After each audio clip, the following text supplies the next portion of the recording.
I love you, Allah. Ya ayyuhalladhina amanu. You see the passage began, Ya ayyuhan nas. Remember that? All humanity. But Allah is saying, all of humanity has disappointed me. So the responsibility falls on you. Let me teach you what you will do to appreciate Allah. Here's how you appreciate Allah.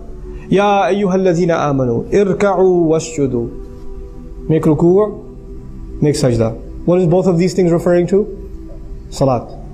The first act Allah teaches first He complained about humanity, that you're not doing your job in appreciating me. You believers, it's your turn. You need to appreciate me. The first step in appreciating me will be salat. Where is your salat? How much we appreciate our salat is a good indication of how much we appreciate Allah. How active, how vigilant we are in getting up out of bed. How lazy we feel in making it to the masjid. How lazy we feel. How bored we are when the recitation is not entertaining enough.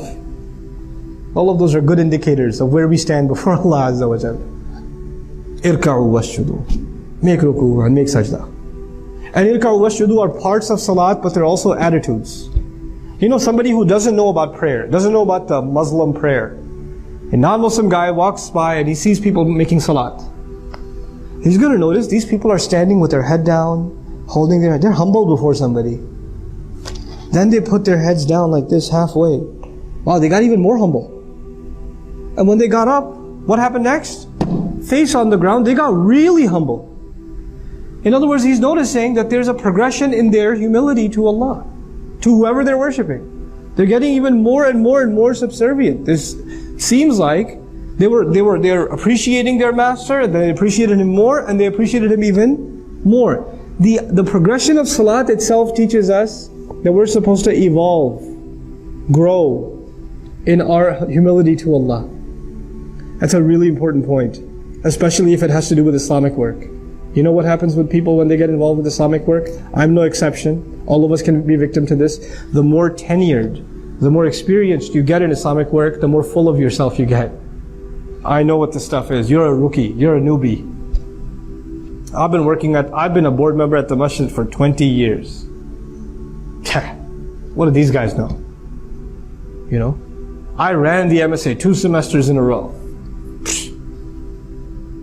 When you get experience, and you don't get more humble, you get more arrogant. Because you know, in any other job, when you have more experience, you have more credentials, you have more respect, you have more appreciation, you're worth more.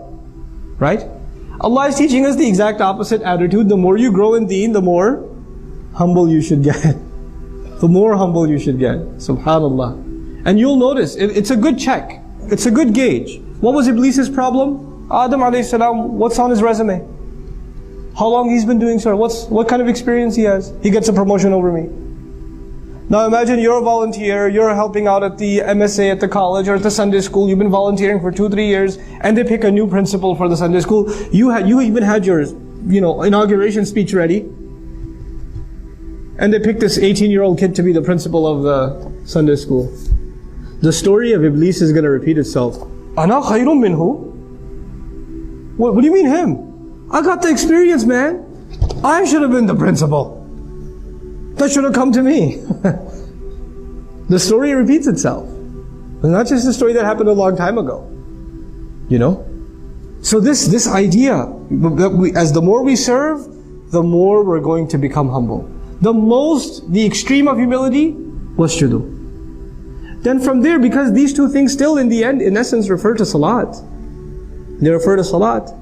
What about in between the salawat? وَاعْبُدُوا رَبَّكُمْ, and enslave yourselves and worship your master. In other words, now that ruku' and sajda is done, that's not the only ibadah. You understand ibadah is more than that. Ibadah is an attitude. I'm a slave. I'm here to serve. Ibadah is how I walk, how I talk, how I think about myself, how I think about others. Your entire attitude gets transformed because of prayer. Prayer is actually a very big part of a Muslim's personality, not just our behavior. Now prayer, we think of it as a behavior. But prayer actually, the daily salawat, they're supposed to have a really direct effect on how we think. Our attitudes, our thought process, our mentality. Between dhuhr and asr, my thoughts are going to be impacted by the dhuhr prayer. between Asr and Maghrib, my thoughts, my priorities are going to be impacted by the Asr prayer. It's the way a Muslim carries himself as a abd. That's shaped. That's what the salawat do. You know how pillars hold a building together? The salawat hold our day together. They hold our day together. In between, the between hours are dictated by what quality of salat we have. Now if the salat itself becomes empty, if the salat becomes just cardiovascular exercise, this becomes a review session for Surah Al-Ikhlas and Surah Al-Kawthar, because you don't have time for anything more. You know? If it just becomes that, you're not going to see a change in your personality.